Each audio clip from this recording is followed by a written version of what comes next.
Tire um momento e olhe para a Bíblia que você tem em casa. Ele folheia a Bíblia devagar. A gente costuma segurar esse livro sagrado como se ele tivesse caído do céu, né? Já encadernado, com capa de couro, as páginas fininhas e um índice pronto. Mas a história da nossa fé é um pouco mais profunda que isso. Durante os primeiros 300 anos do cristianismo, os nossos irmãos na fé entregavam a própria vida. Eram atirados aos leões, por um amor a Cristo que ainda não tinha um Novo Testamento definido. Se você confia na Bíblia, e eu sei que você confia, a história e a lógica nos convidam a confiar na autoridade que reuniu esses textos. E se eu te dissesse que, sem o ventre materno da Igreja Católica, esse livro que você segura hoje simplesmente não existiria? Vem comigo entender essa história.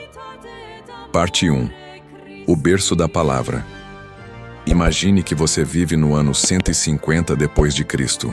Se você entrasse numa comunidade cristã lá em Alexandria e depois viajasse para Antioquia, os rolos de papiro que eles liam na missa eram diferentes. Algumas comunidades liam textos lindos, como o Pastor de Hermas, achando que era escritura sagrada.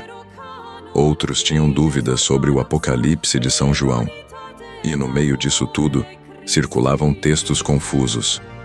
O Evangelho de Tomé, o de Judas. Textos que misturavam a doutrina pura de Jesus com filosofias estranhas à nossa fé. Não existia a Bíblia como a conhecemos. O que existia era a tradição oral, a fé passada de boca em boca e algumas cartas dispersas. E aqui entra uma reflexão muito bonita. Como eles sabiam o que era verdade? Sem um índice no começo do livro, quem tinha a autoridade para pegar o texto de Pedro e dizer: "Isto não soa como o Senhor", e pegar o Evangelho de Marcos e dizer: "Aqui está o sopro do Espírito Santo"? A resposta não estava num sentimento individual, estava na sucessão dos apóstolos. A igreja não nasceu da Bíblia, meus irmãos. A Bíblia é que nasceu do seio da igreja. Foi o sangue dos nossos mártires e o discernimento dos bispos que começaram a separar o trigo do joio. Parte 2. O discernimento do Espírito. A grande virada acontece no finalzinho do século IV.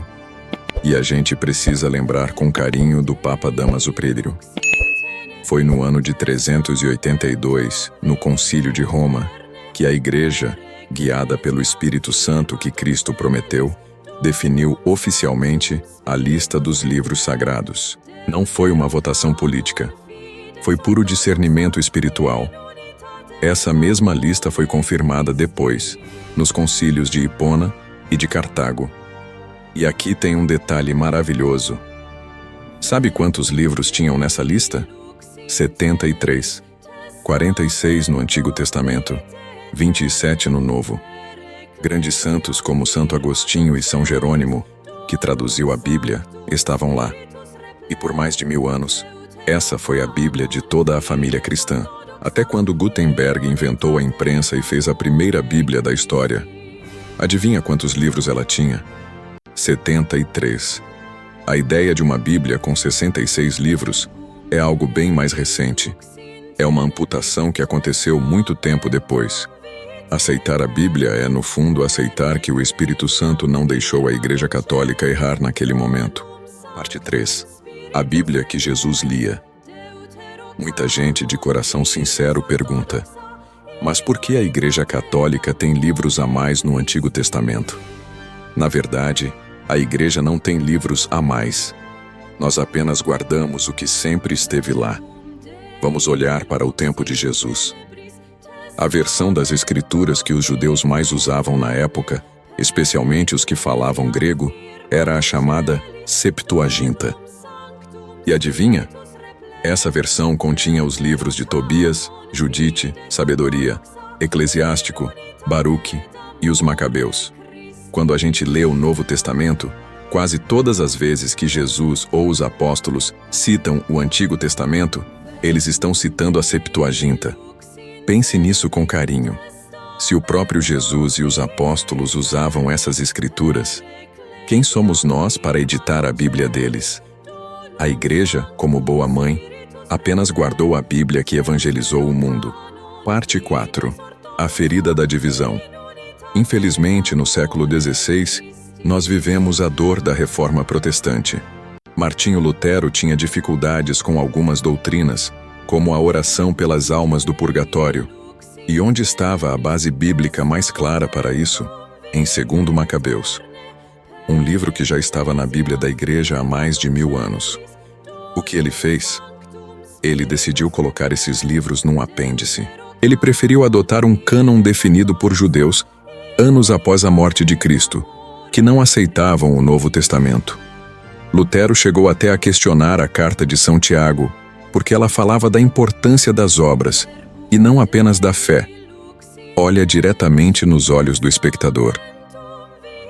Isso nos leva a uma reflexão muito serena sobre a ideia do somente a Escritura, onde dentro da Bíblia está a lista dos livros da Bíblia. O índice não foi escrito por Deus. O índice é uma herança da tradição da Igreja. Para acreditar na Bíblia, a gente precisa acreditar na autoridade que nos entregou a Bíblia. Parte 5. O tripé da verdade.